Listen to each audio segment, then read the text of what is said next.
Hello everybody, and welcome back to another episode of Cave Factory. In the last episode, I told you to leave some likes on the video, and boy did you leave some likes in the video. We're almost at 130 likes, which is insane. So thank you so much for that. So, because of that, we're gonna do some runic altar automation, but in the meantime, I want to show you a little bit in the blood magic room of what we have done and will do. So as you can see, I started doing a little bit of building. This is kind of the idea that I want to have. I want to have it all netherracky and broken up, kind of like a nethery cave type thing. And we're going to get to this in a moment. I also put in some pillars here, and I think I'll do the same on the opposite sides as well, because I have those redstone links. I think they're somewhere back here. Don't know exactly. They're somewhere behind here. I think, yeah, here they are. There we go. So I have to hide those, and I kind of did something like this just to make a little bit of a pillar and hide it up.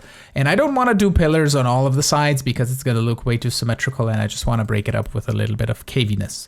So one thing that I also want to get into today's episode is to making the infinite storage disks. And for that, we need singularities. And I think I have a good system of how I want to do this.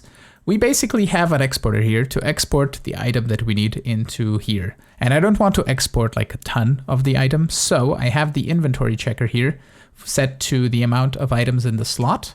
And I think for singularities, we need one for the infinite storage part, and then another one for the infinite fluid storage part. And then we need possibly for compact machines. So I think I'm gonna make 3 total, just because. I don't think we're really gonna get into more compact machines, but we can make some just because we can. So for that, I exported 15,000 blank slates out of the system, and we can even just grab like 43 that was extra. So we have 15,000 exactly. There we go, 15,000 exactly. And if I flick this lever, we should get this. Do I need to do something? Quantum compressor.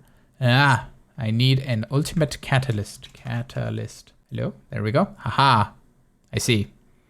Now it's gonna do its thing. 5,000. And then it starts crafting. Oh, you're slow. Okay. So that's gonna take a moment. Also, I need to yeah, so, this is gonna work and not gonna work because it now exported another 5,000 slates, and now this guy's doing crafting. Yeah, that's not gonna work. I need to have this on only work with redstone signal, and we're gonna do that, and we're gonna break this. And I need to pull out all of the 5,000 slates out of this because, yeah. The whole inventory checker was a nice idea, but it's not gonna work because as we start making singularities, we need to turn off the exporter, which is gonna get turned back on by the inventory checker. So we're just gonna have a lever here and a lever here, and we can let it go to 15,000. We can manually round it out and then do the lever here and make 3 singularities. And for the singularities, I forgot that we need dried kelp and kelp singularities. So we need a total of 30,000 kelp would be the number that we need because we need to cook 15,000 of it. So let's make a kelp farm, shall we?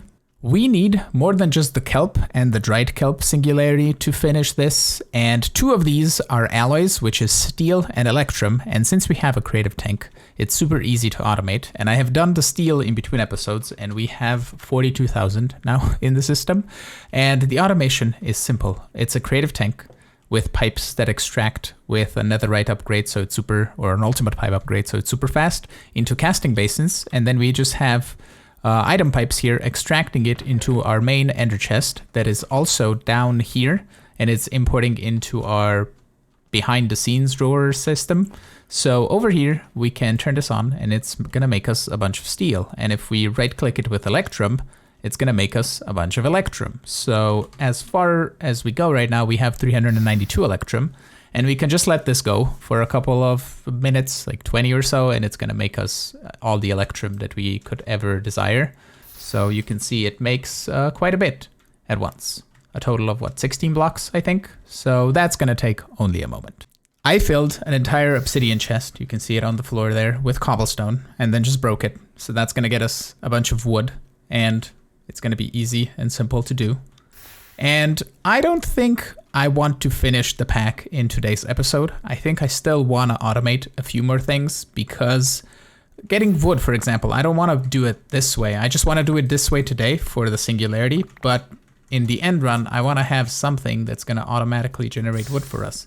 Because, for example, this made how much? 15,000. So that's enough for what we need, but we would be left with 800. So I want to set up something that is going to work permanently.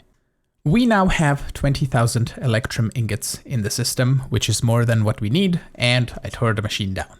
And the kelp farm is pretty much complete. It looks like this. We have some dispensers bone mealing the kelp, and then we have pistons to break the kelp, observers to detect when the kelp gets to the top, and that's pretty much it. And in the back here, we just have everything redstone controlled with the refined storage system as soon as we turn this lever off. I currently have it off just so I can explain. And just to show you, this is how it works. Simple as that. Okay, and it makes like 20 kelp every operation or so. So we have a timer that is set to 0.2 seconds, so it's really, really fast. And that is triggering the dispensers, which is triggering the bone mealing of the kelp. And then the observers power this wire, which powers the pistons, which does that basically. And the detector here is set to 30,000 kelp. So as soon as we hit above 30,000, it's going to emit a redstone signal and turn off the timer, kind of like what I'm doing here with the lever. This is just the receiver that is giving it RF connection, our refined storage connection, that's the one. External storage on a drawer controller next to that drawer. Collector for collecting the kelp, and demagnetization thing so I don't magnet the kelp into my inventory. And that's pretty much it. So if we do this, it's going to do its thing. And I think I want to do a location muffler thing. So we're going to do an anchor 2, and then we're going to do kelp, probably piston, extend, piston, contract. Oh, anchor first. Anchor like this. Piston, that. Dispensers also. Aha, there we go. Found it. It's block wet grass break Minecraft. And also block wet grass place. And now we have a quiet kelp farm. I wanted to throw a super simple log making machine. And it basically involves 3 droppers dropping cobblestone. They drop it on weighted pressure plates, so they stop dropping after a certain amount of items is sitting on the pressure plate, so we don't drop 10,000 cobblestone out of the system and then just convert it. So we basically drop like, I think, a stack and a half of cobble each time on the pressure plate, and it turns into wood, and then it drops another stack and a half. And we currently have 19,000 wood, and I have it set on a detector, so it turns on and off. Basically, here's the on and off switch. It's a detector set to 15,000 oak logs, and it turns the exporters on and off. And they are set to export 3 stacks of cobblestone into the dropper because it drops a stack and a half, so it's enough for 2 drops basically before we need to export. And here we have the links that turn on the droppers, which are set to automatically drop anytime that they have a redstone signal. And we just don't give them items when we turn off the system, which is super simple. So the links are all individually linked down here to each individual pressure plate, and they are basically linked with a torch. In a way, it's a NOT gate. It does the exact same thing as a torch would do. So basically, as soon as we get a stack and a half of cobble on top of the pressure plate, we get a redstone signal of strength of 2, which turns off the dropper. So it stops dropping, and then after it's converted, it drops again and repeats over and over again. And then down here, I just have an external storage linked up over here to a drawer controller, the collector, and a demagnetization thing so we don't pick up everything. We now have 3 electrum singularities here, which I'm just going to be tossing them in here, and then we can shift click in the end and finish the craft. So we can now do wood over here. So I'm going to export 15,000 wood. Well, I can just do this probably. Yeah, I messed up. We need to... I think it's going to start, it's going to stop. Yeah, it has a limited input, so it stops at 5,000. So all I need to do is wait for 10,000 wood in here, and it should be good. I am going through the list, through the singularities of everything that we need, and we need cactus. And I don't want to set up garden cloches to grow cactus, and it's going to be incredibly slow. But we can turn slime balls into cactus with an alchemy catalyst in a mana pool. So we're gonna temporarily steal this alchemy catalyst that we don't need right now. And we're gonna come over here, and we don't have anything underneath, so we're gonna toss this in. And then if we flick the magnet off, first of all, and do that, getting cactus, and it's flying everywhere. But we can do also faster cactus.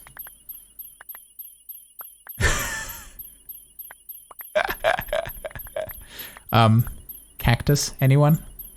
And that is how 15,000 cactus looks on the floor. So I need to now toss all of this into the system. So we'll just turn on our magnet, I think. It's gonna be easiest, yep.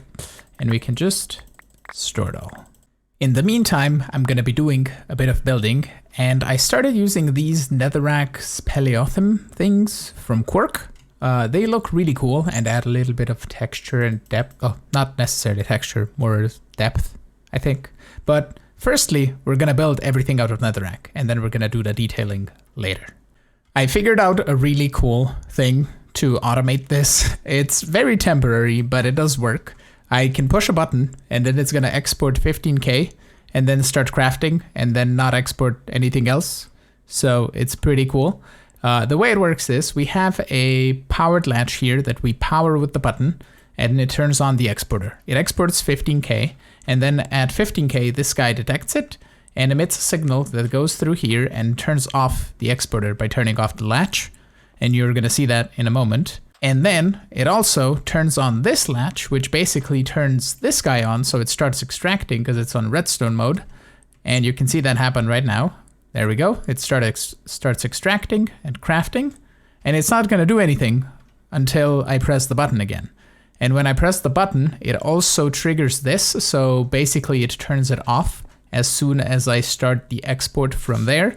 And that way, every time I change the item, we get 3 singularities and a little bit of leftovers that we can just clear out with the eject button here. I think that's gonna be enough building for one day. I have pretty much drained myself of all of my building powers, but it does look pretty cool. I started adding some magma blocks around the place as well. I think it looks pretty neat. You don't really see them from down here, so it doesn't truly matter. But even without any sort of texturizing or anything, it looks really, really cool. And I think I will go with your suggestions from the comments and still keep the witches in here. I'm not gonna specifically put them for a well of suffering because we're not using that, but we can still put them on chains hanging from the ceiling just for decoration in a way, because those cages look really, really cool. So that could be a thing that we do in the next episode. But I am pretty much almost done with the singularities here. I think I have only 4 left to make, so I'll just quickly make those, and then we can make the infinite storage discs. All of them are completed, so we can craft 1, 2, 3 ultimate singularities. And that completes a quest here in the challenges. And we can now make the infinite storage part and an infinite fluid storage part, which I have the recipes for. And it's very daunting. Oh, we don't have nether stars. Okay, hold on. I basically set up this tower one time in between episodes when I was trying to test out a wither killer thing, and it works with the mob crusher. I have it fully upgraded and I have 9 of those because the wither likes to bounce around a little bit. It doesn't stay in the middle and get killed by the middle one. So up here, we're gonna have a dropper dispenser type setup. We need 4 receivers here to trigger all of the droppers at the same time. And then we're gonna need possibly just 1 receiver, but we might need 3 for wither skeleton skulls, like this, like this. So what we're gonna have is a timer, and the timer is gonna firstly trigger the redstone link with soul sand. So basically, I'm just gonna run a wire here. It's gonna link up to the soul sand thing like that.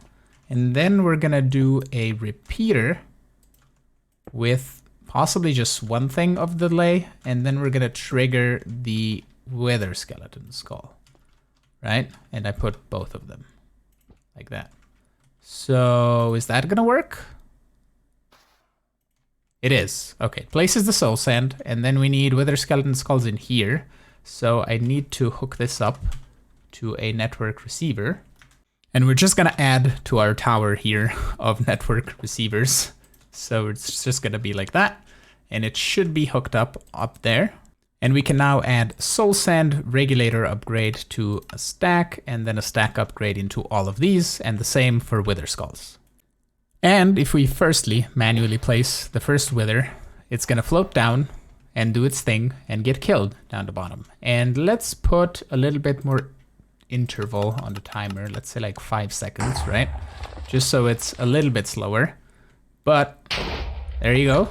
It dies. And we're basically gonna have an automatic Nether Star farm. We have this receiver down here, and we can just put an importer, and it's just gonna import all of the Nether Stars directly into the system. So we should see them right there. And you can see it also works while we're at the base. The Nether Star number is going up, so we can now request an infinite storage part. It's gonna have to craft a whole bunch of things. It's gonna use up 428,000 iron ingots. 141,000 sand. I think that's 1,000,000 quartz. I think we might not have enough quartz to do both of these, but it is going.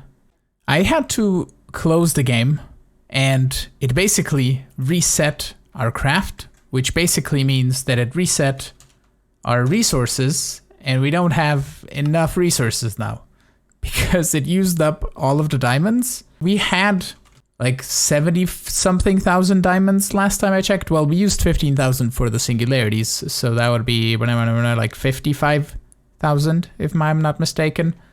And it needs 30,000 to craft this. And I don't know where everything went because the furnaces are no longer running, and it made all the glass things that it just deleted, I guess, because I didn't cancel the task specifically. So I don't know. I think it just got deleted, which makes me sad because this basically just means that I have to wait. But we had all the resources to craft this. You saw me craft it, or start to craft it. I don't know what to do. Let me know down in the comments. Should I cheat in the resources and wait for the craft to finish?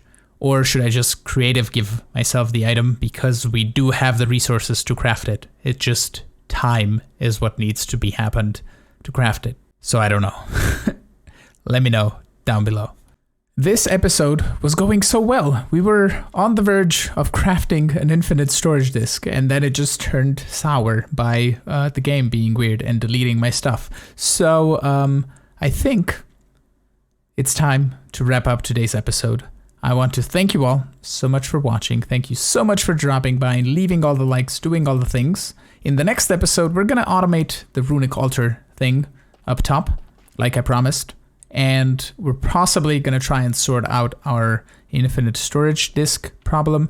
We are going to need twice the amount of resources because to make the infinite fluid storage disk, you basically need pretty much the same amount of resources, I think, or something in that sense.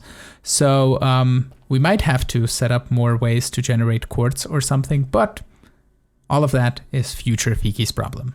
So anyway, thank you so much for dropping by. I hope you enjoyed today's episode. If you did, hit the like button, subscribe, do all the good stuff that you do, and I will see you all in the next episode. Have a good one. Bye-bye.